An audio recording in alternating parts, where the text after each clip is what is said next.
सुरुवातीला मोठी बातमी आहे। शेतकऱ्यांच्या कर्जमाफीवरती कॅबिनेट मंत्री अतुल सावे यांनी एक मोठं वक्तव्य केलंय। आमच्या जाहीरनाम्यात कर्जमाफीविषयी काहीही वचन नव्हतं असं विधान अतुल सावे यांचं। बच्चू कडू यांच्या शेतकरी कर्जमाफीच्या आंदोलनावरती बोलताना मंत्री अतुल सावे यांनी हे वक्तव्य केलं।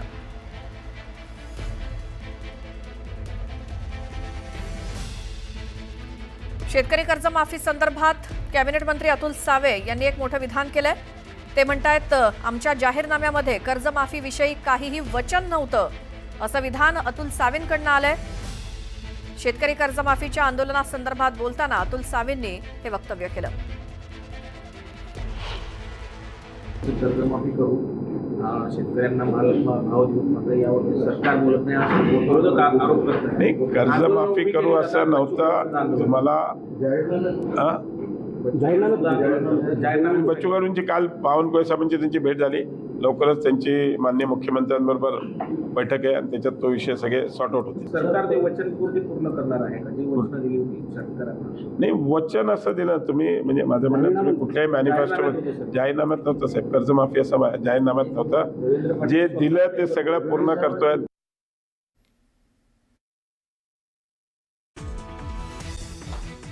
पुण्यात अजित पवारांच्या कार्यक्रमात कर्जमाफीच्या मुद्द्यावरनं बच्चू कडू समर्थकांचा राडा। बच्चू कडू समर्थकांकडून कार्यक्रमस्थळाबाहेरही जोरदार घोषणाबाजी। पुण्यात कर्जमाफीच्या मुद्द्यावरनं बच्चू कडू समर्थकांची तुफान घोषणाबाजी। बच्चू कडूंच्या मागण्या मान्य करून राज्यातील शेतकऱ्यांना न्याय द्या, कार्यकर्ते आक्रमक।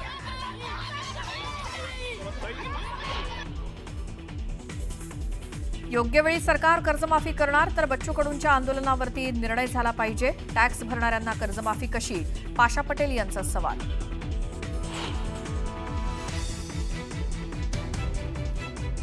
बच्चू कडूंना आजही मुख्यमंत्र्यांचा फोन, आम्ही कर्जमाफी नक्की करू, थोडा वेळ द्या। मात्र मुख्यमंत्र्यांच्या विनंतीनंतरही बच्चू कडू आंदोलनावरती ठाम। अहमदाबादमधील विमान दुर्घटनेनंतर आतापर्यंत 270 मृतदेहांचं पोस्टमॉर्टम पूर्ण, 220 जणांचं डीएनए सॅम्पलिंग पूर्ण, तर 7 मृतदेहांची ओळख पटवण्यात यश।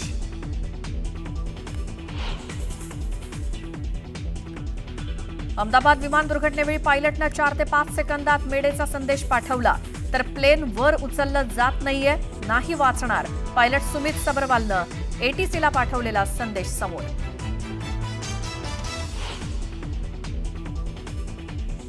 जोरदार पावसामुळे जून महिन्यातच बीडमधील 11 प्रकल्प ओव्हरफ्लो, धरणं भरल्यामुळे नागरिकांच्या पिण्याच्या आणि शेतीच्या पाण्याचा प्रश्न मिटला।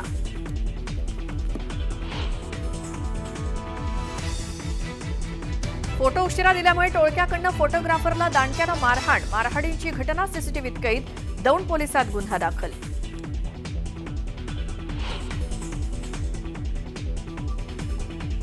इस्रायलच्या हल्ल्यानंतर आता इराणचा इस्रायलवरती जोरदार पलटवार। इराणने इस्रायलवरती डागली शेकडो बॅलिस्टिक क्षेपणास्त्र, तर इस्रायलनं हल्ले परतावून लावल्याचा केला दावा।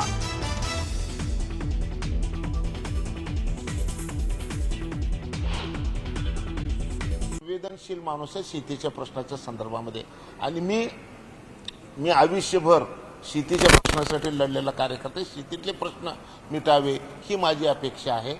आणि म्हणून शेतीचे प्रश्न अवघड झालेले ते सूर्यप्रकाश इतकं सत्य आहे, त्याच्यातून मार्ग काढला पाहिजे। आणि आत्ता ज्या पद्धतीनं सरकार विचार करू लागले, माननीय देवेंद्र फडणवीस साहेबांनी बावनकुळे साहेबाला पाठवलं, पंकजाताई बोललेले आहेत, त्याच्यानंतर राठोड साहेब बोललेले आहेत। मला वाटतं की सगळे मंत्री ते त्यांच्या संदर्भामध्ये जे विषय आहेत त्या सगळ्या विषयाच्या संदर्भामध्ये सुरू केलेले आहेत। याच्या आधी आम्ही बघत होतो की काँग्रेसच्या काळामध्ये आंदोलन झालं की कोण चर्चेला यायचं नाही, पोलिसवाले यायचे, बद मारायचे, जेलमध्ये पाठवायचे, नाहीतर दवाखान्यात पाठवायचे, अशी चर्चा कधी होत नव्हती।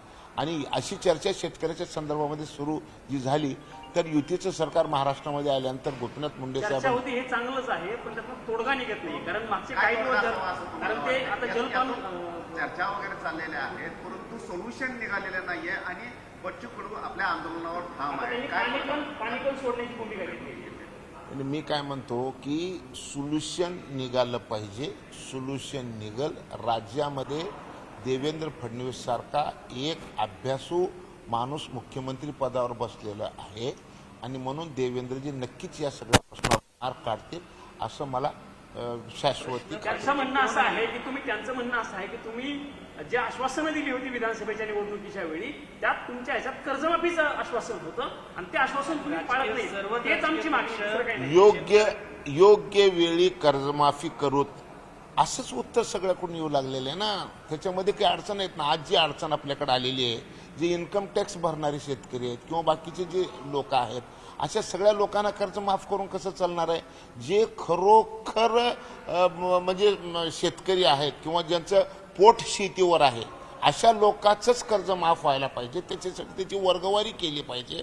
अशा पद्धतीची चर्चा मी ऐकतोय. मी सध्या महाराष्ट्रामध्ये नाही, पण मी जे काही दूरदर्शनवर आणि आपल्या माध्यमातून जे ऐकतोय, तर सरकार कर्जमाफी करायला म्हणजे मानसिकदृष्ट्या तयार आहे, परंतु कशा पद्धतीनं केलं पाहिजे त्या संदर्भात चालू ना. मी तर असं आहे, जर वर्गवारी करून कर्जमाफी होत असेल तर त्याला तुमचा सपोर्ट राहील का? कारण तुम्ही तर मागच्या काही वेळापासून तुमच्या बोलण्यातला सूर हा आहे की शेतकऱ्यांना कायमस्वरूपी मदत झाली पाहिजे किंवा कायमस्वरूपी त्यांना शेतीच्या प्रवाहात आणलं पाहिजे. ही तुमची भूमिका मागच्या काही वेळापासून दिसते, पण आता तुम्ही म्हणता वर्गवारी तुमची नाही. एक मिनिट ऐकून घ्या. कर्ज माफ ही तात्पुरती मल्लमपट्टी आहे.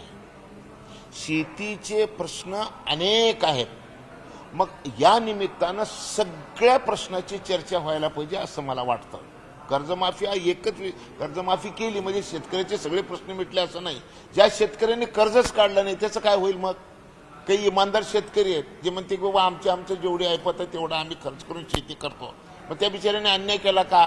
मग जर समजा फक्त मी कर्ज काढला आणि माझ्या शेजाऱ्याने कर्ज काढलं नाही, त्यांनी शेत करतोय आणि मी करतोय, मग माझं कर्ज काढलेलं माफ झालं तर मग ज्यांनी कर्जच काढलं नाही मग त्याच्या संदर्भात काय करावं?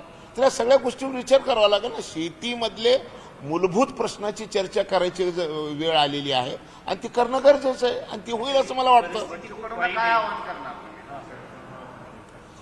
बच्चूकडून आम्ही एवढंच आव्हान करणार आहे की शेतीवर आता यावर्षी तापमान वाढ आणि वातावरण बदलामुळे शेतकऱ्याच्या समोर सगळ्यात मोठं संकट उभं राहणार आहे. याही गोष्टीकडं बघणं गरजेचं आहे. शेतीच्या समोर एवढे प्रचंड संकट आहेत की आता बगर आच्छादनाशिवाय शेतीच टिकल का नाही अशी परिस्थिती तयार झालेली आहे. सावध आहे का पुढच्या हाका शेतीच्या समोर भयानक प्रश्न उपस्थित झालेले आहेत. त्या सगळ्या प्रश्नाचा अभ्यास आणि विचार करणं गरजेचं आहे. त्यासाठी या सगळ्या मंडळींनी, शेतीमध्ये काम करणाऱ्या सगळ्या मंडळींनी या संदर्भामध्ये या सगळ्या गोष्टीचं लक्षपूर्वक काळजीपूर्वक विचार करावा लागणार, तर शेतीचे प्रश्न सुटतील, अन्यथा शेतीचे प्रश्न सुटणार नाही.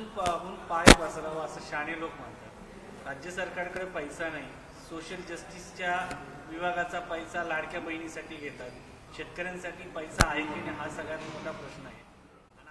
आमचे प्रतिनिधी अभिजित पोटे यांच्याशी बोलूया. अभिजित, उपमुख्यमंत्र्यांच्या कार्यक्रम स्थळाबाहेर जो गोंधळ काही वेळापूर्वी झाला, आत्ताची काय परिस्थिती?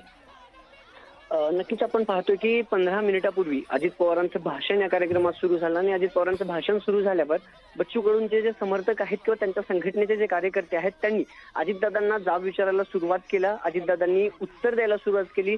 त्या उत्तरावर मात्र समाधान झाले नाही आणि म्हणून या सगळ्या महिला कार्यकर्त्या किंवा जे उपोषणकर्ते आहेत, आंदोलनकर्ते, त्यांनी जोरदार घोषणाबाजी जी आहे ती सभागृहात सुरू केली. जिथं अजित पवारांचं भाषण सुरू होतं त्या मंचाच्या समोर हे सगळे कार्यकर्ते जमून घोषणाबाजी करत होते. शेतकऱ्यांची कर्जमाफी झालीच पाहिजे, आमचा पाठिंबा आमच्या बच्चू कडूंना, अशा जोरदार घोषणाबाजी हे सगळे कार्यकर्ते करत होते. अजित पवारांनी त्यांना आधी समजावून सांगण्याचा प्रयत्न केला. या सगळ्या परिस्थितीवर मी असेल, मुख्यमंत्री असेल, लक्ष ठेवून आहोत. मात्र त्या कार्यकर्त्यांचं समाधान झालं नाही. त्यांनी पुन्हा जोरदार घोषणाबाजी सुरू केली आणि नंतर मात्र सर्व पोलिसांनी जे आहेत त्या कार्यकर्त्यांना जो हॉल आहे किंवा जे सभागृह आहे त्या सभागृहाच्या बाहेर काढलं. बाहेर काढल्यानंतर ते मात्र उपोषणावर ठाम होते आणि हे सगळे या हॉलच्या बाहेरच, सभागृहाच्या बाहेर आंदोलनासाठी बसले आणि घोषणाबाजी सुरू केली. मात्र आत्ताच या पोलिसांनी या सगळ्या उपोषणकर्त्यांना, या आंदोलनकर्त्यांना ताब्यात घेतलेलं आहे. गेल्या 7 दिवसापासून बच्चू कडू ज्या मागणीसाठी उपोषणाला बसले आहेत ती मागणी सरकारनं लवकरात लवकर पूर्ण करावी, बच्चू कडूंच्या जीवाशी खेळू नये मुख्यमंत्र्यांनी स्वतः बच्चू कडूंकडे जावं, त्यांची समजूत काढावी, आम्हाला एकमेव तारीख द्या ज्याच्यातून शेतकऱ्यांची सरसकट कर्जमाफी होईल. या सगळ्या मागण्यांसाठी हे सगळे जे बांधव आहेत त्यातले काही दिव्यांग बांधव होते जे प्रहार संघटनेचे आहेत. आपल्याला माहिती आहे की दिव्यांग बांधवांसाठी बच्चू कडूंनी केलेलं काम मोठं आहे असं ते सांगत होते आपल्या माध्यमांशी संवाद साधताना, आणि म्हणून त्यांच्या समर्थनात आम्ही घोषणाबाजी केलेली आहे आणि म्हणून अजित पवारांना जाब विचारण्यासाठी आम्ही आलो आहोत असं त्या सगळ्यांना सांगितलं होतं. पण पोलिसांनी या सगळं उपोषणकर्त्यांना आता ताब्यात घेतले, आंदोलनकर्त्यांना ताब्यात घेतले आणि पोलीस स्टेशनला या सगळ्यांना घेऊन गेलेले आहेत. पण जवळपास 15 ते 20 मिनिट अजित पवारांच्या कार्यक्रमादरम्यान हा सगळा गोंधळ जो आहे तो उडालेला पाहायला मिळाला होता. नक्की त्या म्हणत होत्या की आम्ही कुठल्याही प्रकारे आक्रमक झालो नाही, आम्हाला त्यांच्या कार्यक्रमात किंवा त्यांच्या स्टेजवर जाऊन त्यांच्यापर्यंत पोहोचायचं नव्हतं, फक्त आम्हाला आमच्या मागण्या त्यांना सांगायच्या होत्या. मग हा गोंधळ नेमका सुरू कुठून झाला, उडाला कसा काय गोंधळ? नक्कीच त्यांच्या ज्या मागण्या आहेत त्या फक्त मागण्या त्यांना अजित पवारांना सांगायच्या होत्या. अजित पवार भाषणावेळी उठले, शिक्षण मंत्री दादा भुसे यांचं भाषण संपलं आणि अजित पवार भाषणासाठी डायसवरती आले. जसं अजित पवारांनी भाषणाला सुरुवात केली त्यावेळेस एक कार्यकर्ता समोर आला आणि जोरात जाब विचारायला सुरुवात केली. अजितदादांनी त्यांना थांबवलं आणि अजितदादा त्यांना सांगायचा प्रयत्न करत होते की मुख्यमंत्री स्वतः या सगळ्यांवरती लक्ष ठेवणार. बच्चू कडूंना चंद्रशेखर बावनकुळे सुद्धा भेटलेत, पण अजित पवार समजावून सांगत असताना अजून 10 ते 15 कार्यकर्ते, ज्यात महिला कार्यकर्त्या होत्या, ज्यात दिव्यांग बांधव होते, सगळे त्या मंचासमोर आले आणि त्यांनी जोरदार घोषणाबाजी सुरू केली. अजित पवार सांगण्याचा प्रयत्न करत होते पण ऐकलं नाही, म्हणून मग पोलिसांनी या सगळ्यांना सभागृहाच्या बाहेर काढलं. पण सभागृहाच्या बाहेर सुद्धा यांची घोषणाबाजी आणि यांचं आंदोलन सुरू होतं, म्हणून या सगळ्यांना आता ताब्यात घेण्यात आलेलं आहे पोलिसांनी. पुणे पोलिसांनी या सर्व आंदोलनकर्त्यांना ताब्यात घेऊन हे सगळे पुणे पोलीस स्वारगेट पोलीस स्टेशनला गेले आहेत. बरं अभिजित, एक शेवटचा प्रश्न, कार्यक्रम अजून सुरू आहे का आणि कार्यक्रमानंतर कदाचित उपमुख्यमंत्री या विषयासंदर्भात बोलतील असं वाटतंय का?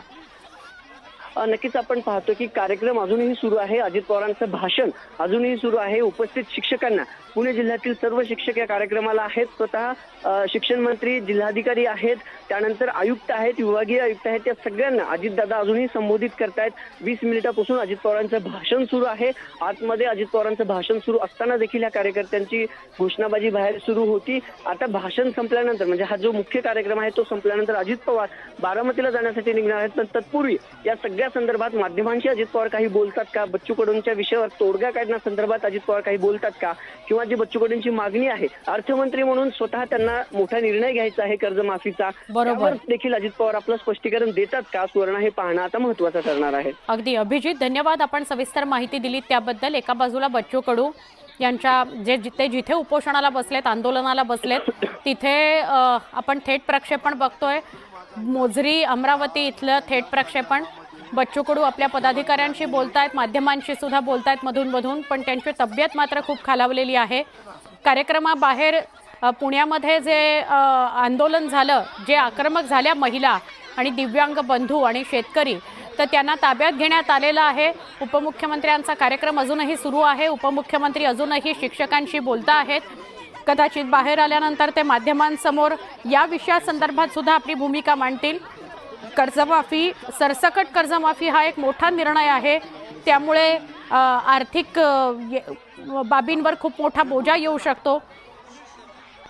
याबाबत निर्णय घेणं हे शक्य आहे, मात्र त्याला काही वेळ हवा आहे असं मुख्यमंत्री देवेंद्र फडणवीस बच्चू कडूंशी बोलताना म्हणाले होते. एक समिती गठीत केली जाणार आहे आणि काय नेमका फटका बसू शकतो, कसं नुकसान होऊ शकतं, कसं हे सगळं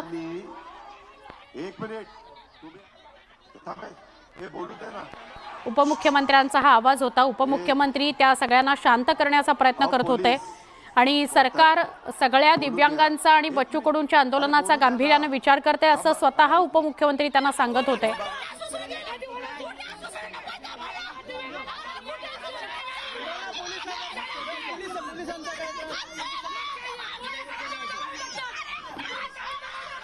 उपमुख्यमंत्री अजित पवार यांनी अजिबात आक्रमक होत उत्तर दिलं नाही, तर संवेदनशीलपणे या सगळ्या आक्रमक महिलांचा विचार केला त्यांनी. कारण बच्चू कडू शेवटी अन्नत्याग आंदोलन करतायत, त्याचा 7वा दिवस आहे आणि बच्चू कडूंची तब्येत खालावल्यावर या सगळ्या महिला आक्रमक झाल्यात याची जाण उपमुख्यमंत्र्यांना आहे. त्यामुळे त्यांनी संवेदनशीलपणे या सगळ्या महिलांचा विचार केला आणि कुठेही आपल्या स्टेजवर उपस्थित असलेल्या कार्यकर्त्यांना किंवा नेत्यांना कुणालाच काही बोलू दिलं नाही. स्वतःच म्हणाले की सरकार गांभीर्यानं सगळ्यांचा विचार करतंय आणि मुख्यमंत्र्यांनी आज बच्चू कडूंना फोन सुद्धा केला हे त्यांनी सांगण्याचा या कार्यकर्त्यांना प्रयत्न केला. मात्र कार्यकर्त्या ऐकायला तयार नव्हत्या. या सगळ्या महिला आक्रमकच झालेल्या होत्या. शेवटी पोलिसांना हस्तक्षेप करावा लागला आणि पोलिसांनी या सगळ्यांना कार्यक्रम स्थळाच्या बाहेर काढलं. अजूनही उपमुख्यमंत्री सगळ्या शिक्षकांशी बोलतायत. ते बाहेर आल्यावर कदाचित प्रसारमाध्यमांशी या विषयासंदर्भात सुद्धा बोलतील. हा जो एक पांढऱ्या रंगातला पुरुष आपल्याला बघायला मिळतो तो सुद्धा दिव्यांग बंधू आहे.